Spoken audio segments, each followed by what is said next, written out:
দুবাইয়ে শত শত বাংলাদেশির প্রায় হাজার খানেক স্থাবর সম্পত্তির সন্ধান পেয়েছে দুর্নীতি দমন কমিশন দুদক। এসব বাংলাদেশিদের একটি প্রাথমিক তালিকা প্রস্তুত করে জাতীয় রাজস্ব বোর্ড এনবিআর চেয়ারম্যানের কাছে তথ্য চেয়েছে দুর্নীতি দমন কমিশন।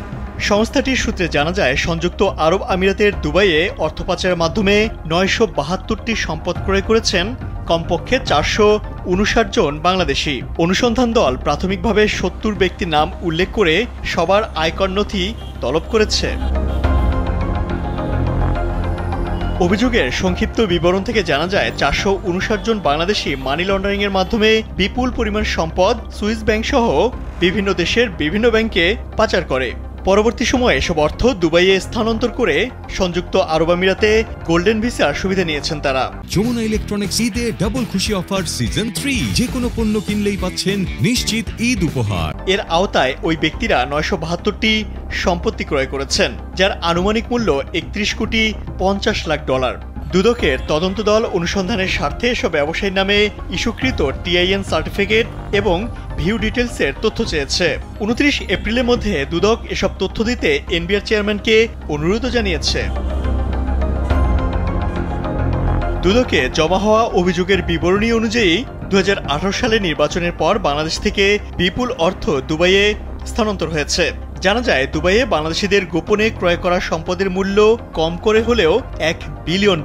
বৈশ্বিক অর্থনীতির কোভিডকালীন মন্দার মধ্যেও দেশটির আবাসন খাতে বিদেশি ক্রেতাদের মধ্যে বাংলাদেশিরা ছিল সবার শীর্ষে। অভিযোগের তথ্য অনুযায়ী সংযুক্ত আরব আমিরাত কর্তৃপক্ষ গোল্ডেন ভিসার সুবিধা চালু করার পর বাংলাদেশিদের দুবাইয়ে প্রপার্টি ক্রয়ের মাত্রা খুব দ্রুত বাড়তে থাকে। বিত্তবান বিদেশিদের আকৃষ্ট করতে ২০১৯ সালে গোল্ডেন ভিসা চালু করে সংযুক্ত আরব আমিরাত। $2 মিলিয়ন সমপরিমাণ অর্থ সম্পত্তির মালিকানা থাকলেই এই ভিসার জন্য আবেদন করা যায়। শর্ত সহজীকরণের পাশাপাশি ভিসা প্রক্রিয়ার জটিলতাও দূর করা হয়েছে। গোল্ডেন ভিসাধারীরা পরিবারসহ ১০ বছরের রেসিডেন্সিয়াল সুবিধা পান, পেয়ে থাকেন সহজ ইমিগ্রেশন প্রক্রিয়াও। শিক্ষা ও স্বাস্থ্যসেবার ক্ষেত্রেও তাদের অগ্রাধিকার দেওয়া হয়। ব্যবসা পরিচালনার অনুমতির প্রক্রিয়াও থাকে অনেক সহজ।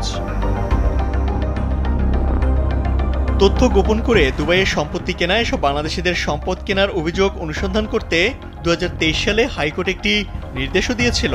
৩০ দিনের মধ্যে ৪টি সংস্থাকে আদালতে প্রতিবেদন দিতে বলা হলেও রহস্যজনক কারণে সেই অনুসন্ধান থেমে থাকে। প্রায় ২ বছরেও অনুসন্ধানটি কোনো গতি পায়নি। তবে ৫ আগস্টের পট পরিবর্তনের পর সম্প্রতি সেই অনুসন্ধানে নতুন গতি পেয়েছে। বিভিন্ন প্রতিষ্ঠানের কাছে নতুন করে তথ্য চাইতে শুরু করেছে কমিশন।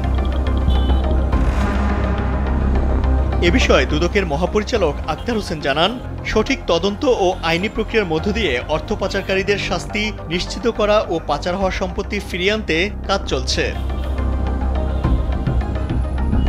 ইমতিয়াজ আহমেদ, কালবেলা।